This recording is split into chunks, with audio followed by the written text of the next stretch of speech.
हरे कृष्णा। ओम नमः शिवाय। प्रिय भक्तगणों, आज अश्विन माह अर्थात कुआर महीने का आरंभ हो रहा है। साथ ही आज से पितृपक्ष भी आरंभ हो रहा है। आज से 16 दिन पितृदेव को समर्पित है।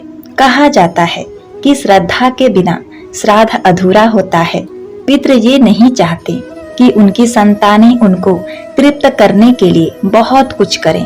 वे श्रद्धा भाव से किए गए श्राद्ध को खुशी से स्वीकार करते हैं तथा अपनी संतानों को धन धान और खुश रहने का आशीर्वाद देते हैं। तो आज हम श्रवण करेंगे पितृपक्ष में सुनी जाने वाली 5 बड़ी ही दुर्लभ पौराणिक कथाएं, जिन्हें अगर नित्य नियम से सुना जाए और कथा में बताए गए बातों पर विचार करके उनके अनुरूप कार्य किया जाए तो अवश्य ही पितृदोष से मुक्ति मिल जाती है तथा पितरों का आशीर्वाद प्राप्त होता है। पितरों के देवता भगवान विष्णु हैं, तो इसी कारण पितरों के कृपा से मनुष्य शारीरिक व मानसिक कष्टों से मुक्ति पा लेता है। धन तथा व्यापार में लाभ होता है। घर में सुख शांति समृद्धि बनी रहती है। तो आप सभी भक्तगण बड़ी ही श्रद्धा और प्रसन्न चित्त मन से इन कथाओं को सुनिएगा। किसी गांव में जोगे और भोगे नाम के 2 भाई थे। दोनों अलग अलग घरों में रहा करते थे। जोगे के पास धन की कोई कमी नहीं थी, लेकिन भोगे निर्धन था। दोनों भाई एक दूसरे से बहुत प्रेम करते थे, लेकिन जोगे की पत्नी को धन का अभिमान था, तो वहीं भोगे की पत्नी सुशील और शांत स्वभाव की थी। जब पितृपक्ष आने पर जोगे की पत्नी ने अपने पितरों का श्राद्ध करने के लिए कहा, तो जोगे इसे व्यर्थ का कार्य समझकर टालने की कोशिश की। लेकिन जोगे की पत्नी केवल अपनी शान दिखाने के लिए श्राद्ध का कार्यक्रम रखना चाहती थी, ताकि वह अपने मायके पक्ष के लोगों को बुलाकर दावत करा सके। जोगे ने अपने पत्नी से कहा कि तुम मेरे भाई की पत्नी को बुला लेना, वो तुम्हारी काम करने में सहायता कर देगी और तुम्हारा हाथ बटा देगी कि मुझे कोई परेशानी न हो, इसीलिए आप ऐसा कह रहे हैं। लेकिन मैं सत्य कहती हूँ, मुझे उसमें कोई परेशानी नहीं। मैं भोगे की पत्नी को बुला लूंगी, हम दोनों मिलकर सारा काम कर लेंगी। दूसरे दिन भोगे की पत्नी सुबह आकर सारा कार्य करवाने लगी। उसने अनेक पकवान बनवाए, फिर सभी काम निपटाने के बाद अपने घर वापस आ गई, क्योंकि उसे भी पितरों का तर्पण करना था।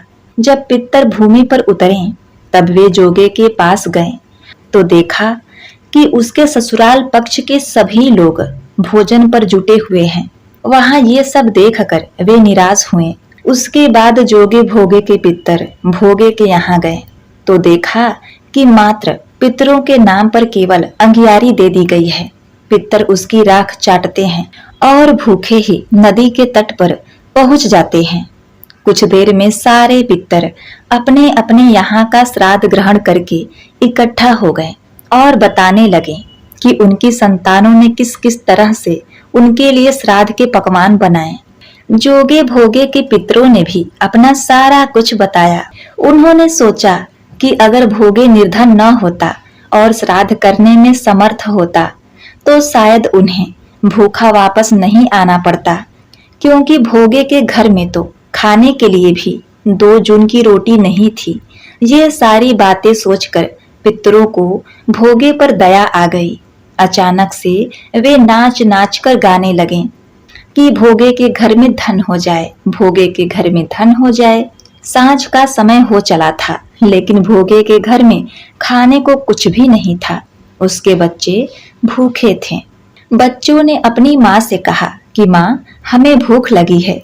तब उन्हें टालने के लिए गुस्से से गरज कर भोगे की पत्नी ने कहा कि जाओ, आंगन में हौदी औधी रखी है, उसे जाकर खोल लो, उसमें जो भी मिल जाए आपस में बांटकर खा लेना। बच्चे जब वहां जाकर हौदी देखते हैं तो वे दौड़े दौड़े माँ के पास आकर कहते हैं, माँ, हौदी तो मोहरों से भरी पड़ी है। आंगन में आकर भोगे की पत्नी ने जब यह सब कुछ देखा तो उसके आश्चर्य का ठिकाना नहीं रहा। इस तरह पितरों के आशीर्वाद से भोगे भी धन धान से परिपूर्ण हो जाता है, लेकिन वह इस बात का बिल्कुल भी अहंकार नहीं करता और अगले बरस पूरी श्रद्धा के साथ भोगे एवं उसकी पत्नी अपने पितरों का श्राद्ध करते हैं। भोगे की पत्नी पितरों के लिए 75 प्रकार के व्यंजन तैयार करती है। वे दोनों ब्राह्मणों को भोजन कराते हैं। अपने जेठ जेठानी को बुलाकर सम्मान के साथ सोने और चांदी के बर्तनों में भोजन कराते हैं। इससे उनके पितर बहुत प्रसन्न होते हैं। उनके पितर आशीर्वाद देते हुए कहते हैं, जहाँ दिखावा होता है, जहाँ सिर्फ अपना पेट भरने के लिए लोग पकवान बनाते हैं, वहाँ हम लोग खुश नहीं रहते। जहाँ सिर्फ हमारा ध्यान करके पकवान बनाया जाता है, अतः हमें चढ़ाया जाता है, वहाँ हम बहुत प्रसन्न रहते हैं। उसे पूरी श्रद्धा के साथ चूनी भूसी जो भी कुछ हो, बड़ी श्रद्धा के साथ अगर बनाया जाए, हमें अर्पण किया जाए, तो हम बहुत खुश होते हैं और अपने संतानों को धन धान से परिपूर्ण कर देते हैं। जय श्री हरि। प्रिय भक्तगणों, अब आइए सुनते हैं दूसरी कथा। एक समय की बात है, दो भाई बहन थे। दोनों का विवाह हो चुका था और दोनों के दो छोटे बच्चे थे। बहन विधवा हो चुकी थी और अपने भाई के घर में ही रहती थी। इस बात से उसकी भाभी बहुत नाराज रहती थी। ऐसे ही पितृपक्ष आया तो भाई बोला कि मैं पितरों के तर्पण और पिंडदान के लिए गंगा जी जा रहा हूँ। ऐसा कहकर वो गंगा जी के लिए चला गया। भाई के जाते ही भाभी ने बाहर खेत में ननद और उसके बच्चों के लिए झोपड़ी डलवा दी। अपने बच्चों के साथ वह झोपड़ी में रहने लगी। बहन सुबह शाम भाई के घर जाकर घर का सारा काम करके आती थी। बदले में भाभी बचा खुचा उसे खाने को देती थी। जब भी वह भाभी के घर से आती तो आटा छालने वाला कपड़ा अपने साथ लेकर आती। घर आकर उस आटे में सने कपड़े को पानी में घोलकर चूल्हे पर चढ़ाकर पकाकर बच्चों को दे देती थी और कहती थी, खीर है, खा लो। ऐसे ही समय बीतने लगा। एक बार भाभी ने उसे एक कपड़ा ले जाते देख लिया तो बोली, बाई जी, आटा छानने का कपड़ा कहाँ ले जा रही हो? इसे यहीं छोड़कर जाया करो। उसने वैसा ही किया। उस दिन भाभी ने उसे बचा खुचा भोजन भी नहीं दिया और बोली कि कल आपकी माँ का श्राद्ध है, बिना बुलाए तो आना मत। हाँ, आंगन में लगा ये पीपल का पेड़ अगर अपनी जगह से हिले तो आना। ये सुनकर बहन बहुत ही दुखी हुई और रोती हुई अपने घर चली गई। घर पहुंची तो बच्चे बोले, माँ भूख लगी है, कुछ खाने को दे दो। वह बच्चों को बोली, बेटा आज हम सबका उपवास है, भूखे ही सो जाओ। अगले दिन बच्चे बोले, मामी ने कहा था कि आज नानी का श्राद्ध है, तो चलो वहां चलते हैं। तो वह बोली, बेटा मामी ने कहा था कि आंगन का पीपल का पेड़ अगर अपनी जगह से हिले तो आ जाना। तुम बताओ, कभी पेड़ हिलता है? पत्ते हिलते हैं, टहनियां हिलती हैं, कभी पेड़ को हिलते हुए देखा है? उसने अपने बच्चे को समझाया कि बिना बुलाए कहीं नहीं जाना चाहिए। शाम हुई तो उसके भतीजे आए और बोले, बुआ माँ ने भोजन भेजा है। उसने देखा तो भोजन के नाम पर 2 सूखी रोटियों के ऊपर थोड़े से चावल रखे थे। यह देखकर उसे बड़ा क्रोध आया और वह अपने बच्चों से बोली, इसे झोपड़ी के ऊपर फेंक दो। और वह भूखे ही अपने बच्चों को लेकर सो गई। सारी रात गंगा मैया को याद करती रही और बोलती रही, हे माँ गंगा, हे मेरी मैया, मेरे भाई की रक्षा करना, वो हमारी रक्षा करेगा। अगले दिन भाभी आई और बोली, बाई जी कल तुम्हारे पिता का श्राद्ध है, बिना बुलाए आना मत। हाँ, लेकिन आंगन का पीपल का पेड़ हिले तो आना। अगले दिन वे भाभी के घर भोजन के लिए नहीं गई। शाम को फिर उसके भतीजे आए और 2 सूखी रोटियां चावल के साथ दे गए। उसने फिर वही रोटी और चावल झोपड़ी के ऊपर फिकवा दिया और भूखे ही बच्चों को लेकर सो गई और सारी रात रोती रही। माँ गंगा से प्रार्थना करती रही। इसी तरह पितृपक्ष के 16 दिन बीत गए और उसका भाई वापस आ गया। तो उसने देखा कि उसके घर के आंगन में कीचड़ ही कीचड़ भरा है। तो वह अपनी पत्नी से पूछने लगा कि ये कैसा कीचड़ है, मेरी बहन और भांजे कहाँ हैं? तो उसकी पत्नी बोली, श्राद्ध के पूरे 16 दिनों तक मैंने तुम्हारी बहन और भांजों के पैर कच्चे दूध से धोए हैं, इसीलिए यहाँ कीचड़ हो रहा है। तुम्हारे पीछे मैंने उनकी खूब सेवा करी है, खीर पूड़ी खिलाई है, फिर भी वो मुझसे नाराज होकर खेत में झोपड़ी बनाकर वहां रह रहे हैं। भाई खेत पर पहुंचा तो देखा वहां कोई झोपड़ी नहीं थी, वहां एक आलीशान महल बना हुआ था। उसके आंगन में उसके भतीजे खेल रहे थे। उसने जाकर अपनी बहन से कहा, बहन ये सब क्या है? तब उसने अपने भाई को सारी बात बताई और बोली, भाई जो तेरे आंगन में कीचड़ है वो कच्चे दूध से नहीं बल्कि भाभी के व्यवहार से, जो मैं दिन रात रोती थी, उन आंसुओं का कीचड़ है। माता पिता के श्राद्ध पर भाभी ने कहा कि पीपल का पेड़ हिले तो आना, बिना बुलाए मत आना। पीपल का पेड़ हिला नहीं तो हम गए नहीं। और शाम को उन्होंने 2 रोटी और चावल भिजवाए, जिससे गुस्से में मैंने झोपड़ी के ऊपर फेंक दिया। माता पिता के आशीर्वाद से और तेरे साथ से, माता गंगा की कृपा से ये सूखी रोटियां सोने में और चावल हीरे मोती में बदल गए, जिसके प्रभाव से ये सब हुआ है। भाई ने अपनी बहन से अपने पत्नी की गलती की माफी मांगी और घर चलने को कहा।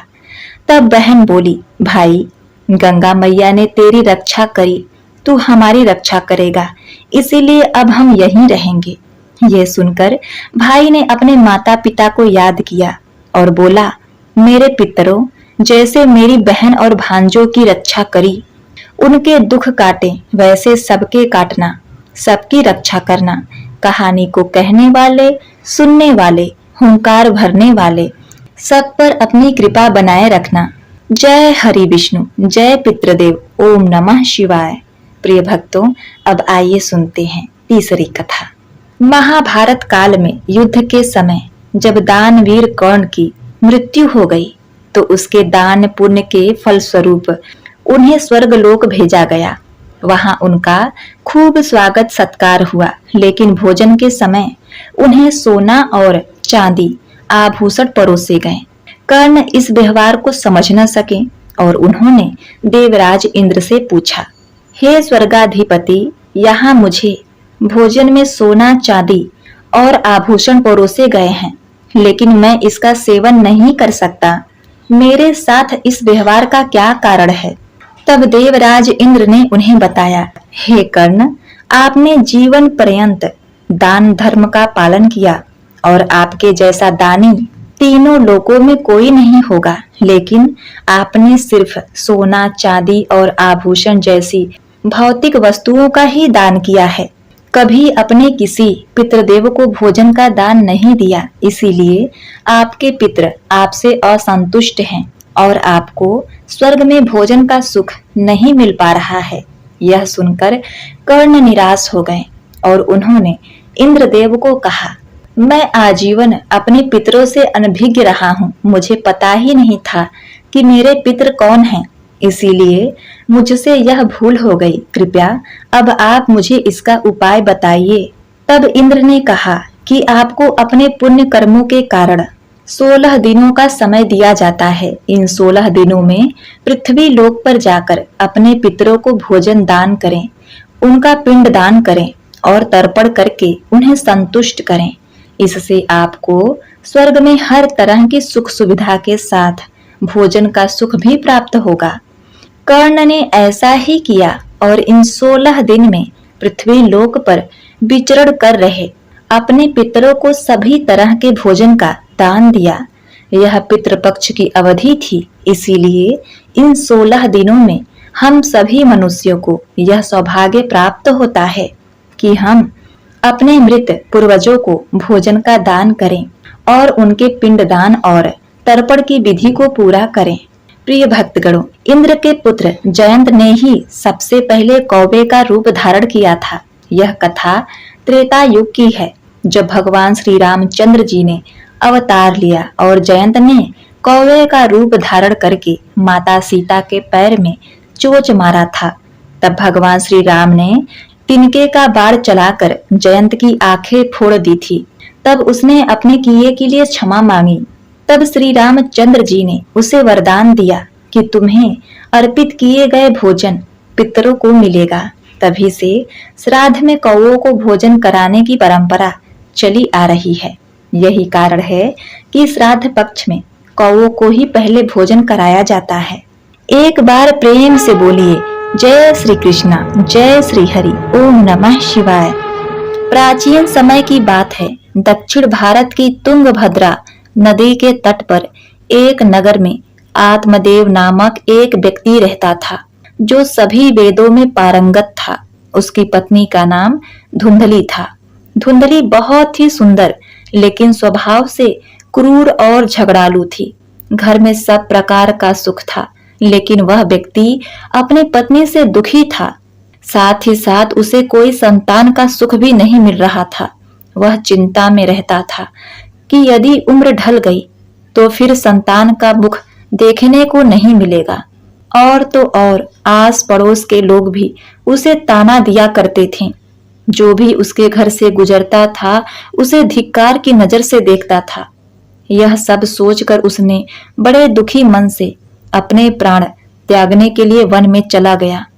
वन में एक तालाब में कूदने ही वाला था कि तभी एक सन्यासी ने उसे देखकर पूछा, हे ब्राह्मण, कहो तुम्हें ऐसी कौन सी भारी चिंता है जिसके कारण तुम प्राण त्याग रहे हो?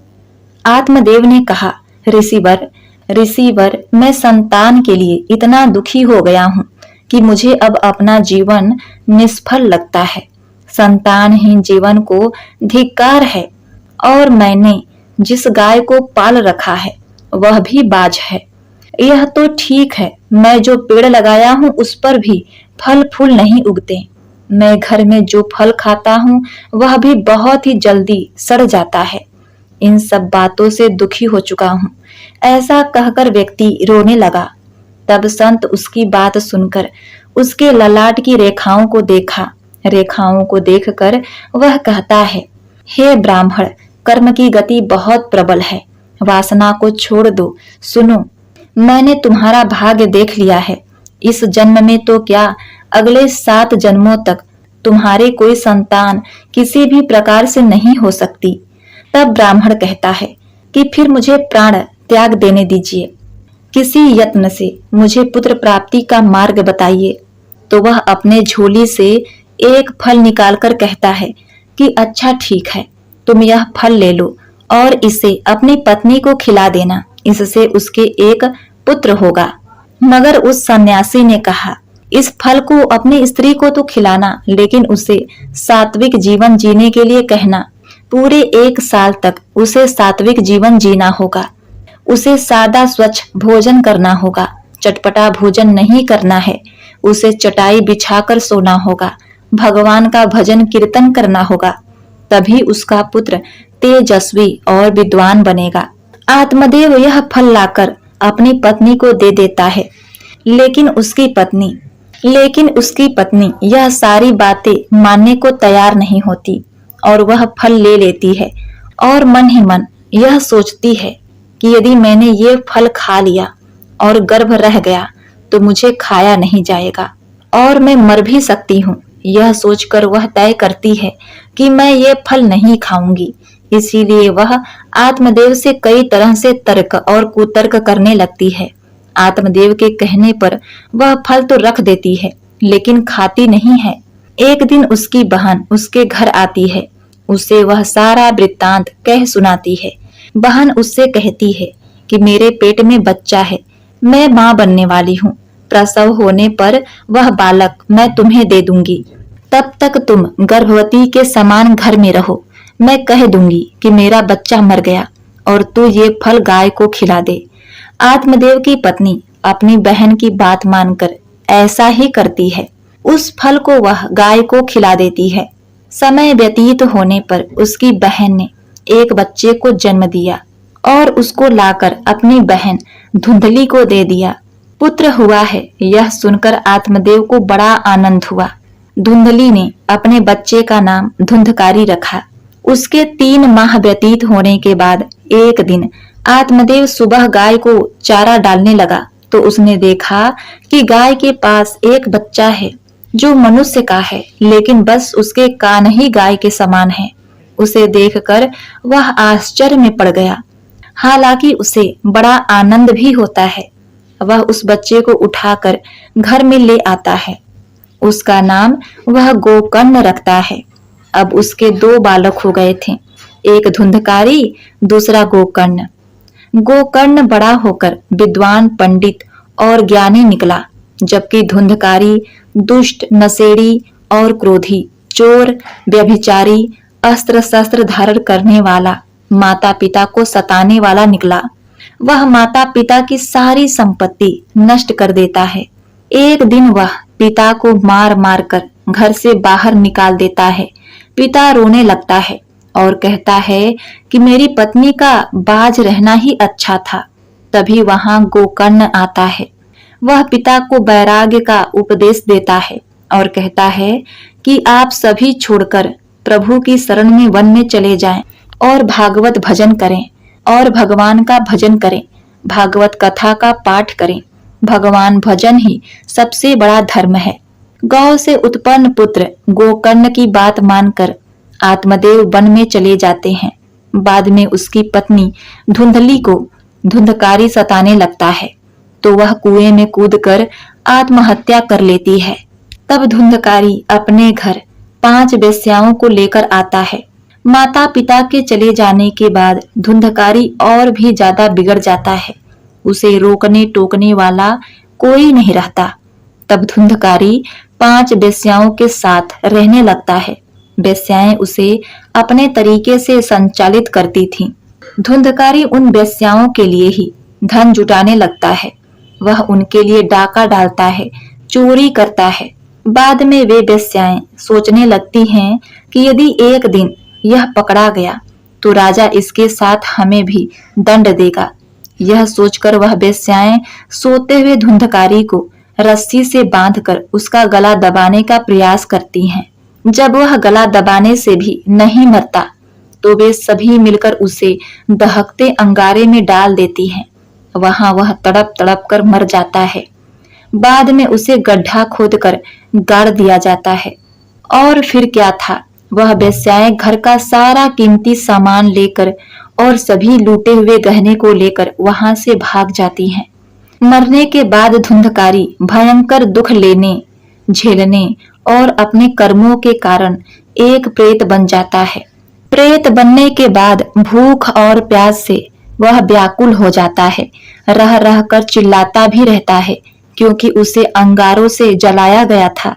इसीलिए उसकी अनुभूति उसे अभी भी सता रही थी। उसे लगता था कि अभी भी मेरा शरीर जल रहा है। एक दिन उसका भाई गोकर्ण उसके गांव में कथा करते हुए आता है। गोकर्ण सबसे नजर बचाते हुए अपने पुश्तैनी मकान में सोने चला जाता है। अपने ही घर में अपने भाई को सोया हुआ देखकर धुंधकारी खुश हो जाता है और आवाज लगाता है। गोकर्ण यह आवाज सुनकर पूछता है कि तुम कौन हो? धुंधकारी कहता है, मैं तुम्हारा भाई हूँ। मेरे कुकर्मों की गिनती नहीं की जा सकती। इसी से प्रेत योनि में पड़ा यह दुर्दशा भोग रहा हूँ। भाई, तुम दया करके मुझे इस योनि से छुटकारा दिलाओ, मुझे प्रेत योनि से मुक्त कराओ। गोकर्ण कहता है, मुझे बड़ा आश्चर्य हो रहा है कि मैंने तुम्हारे लिए विधि पूर्वक गया जी में श्राद्ध किया, फिर भी तुम प्रेत योनि से मुक्त कैसे नहीं हुए? मैं कुछ और उपाय करता हूँ। कई उपाय करने के बाद भी जब कुछ नहीं हुआ तो अंत में वह सूर्यदेव से पूछता है, तो सूर्यदेव कहते हैं कि केवल श्रीमद् भागवत कथा सुनने से मुक्ति हो सकती है। इसीलिए तुम सप्ताह पारायण करो, साप्ताहिक भागवत कथा सुनाओ। तब गोकर्ण व्यास गद्दी पर बैठकर कथा कहने लगे। देश गांव से बहुत लोग कथा सुनने आने लगे। इतनी भीड़ हो गई कि सब आश्चर्य करने लगे। तब वह प्रेत भी वहां आ पहुंचा। वह इधर उधर स्थान ढूंढने लगा। इतने में उसकी दृष्टि एक सीधे रखे 7 गांठ के बांस पर पड़ी। वह वायु रूपी उसमें जाकर बैठ गया। जब शाम को कथा को विश्राम दिया गया तो एक बड़ी विचित्र बात हुई। सबके देखते देखते बांस की एक गांठ तड़ तड़ करती फट गई। इसी प्रकार 7 दिनों में 7 गांठें फट गईं और 12 स्कंद सुनने से पवित्र होकर धुंधकारी एक दिव्य रूप धारण करके सामने खड़ा हो गया। उसने भाई को प्रणाम किया। तभी बैकुंठवासी पार्षदों के सहित एक विमान उतरा। धुंधकारी विमान पर चढ़ गया। उस पार्षद को देखकर उसने गोकर्ण से कहा, भगवान के प्रिय पार्षदों, यहाँ अनेकों शुद्ध हृदय श्रोतागण हैं। अब उनके लिए एक साथ बहुत से विमान क्यों नहीं आए?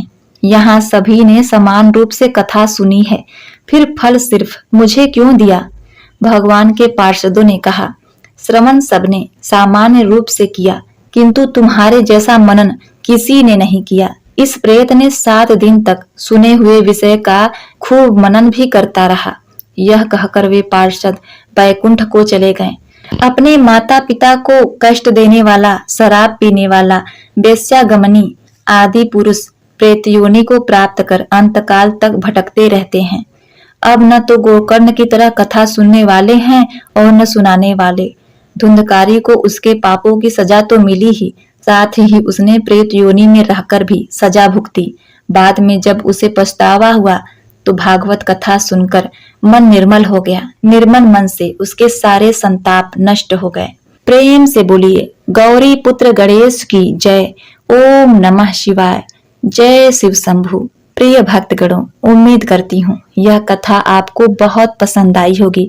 अगर आपको यह कथा पसंद आई है तो आप हमारे इस वीडियो को एक लाइक कर दीजिए। आपका जीवन मंगलमय हो, इसी कामना के साथ आपसे विदा लेते हैं। मिलते हैं नेक्स्ट वीडियो में। तब तक के लिए नमस्कार।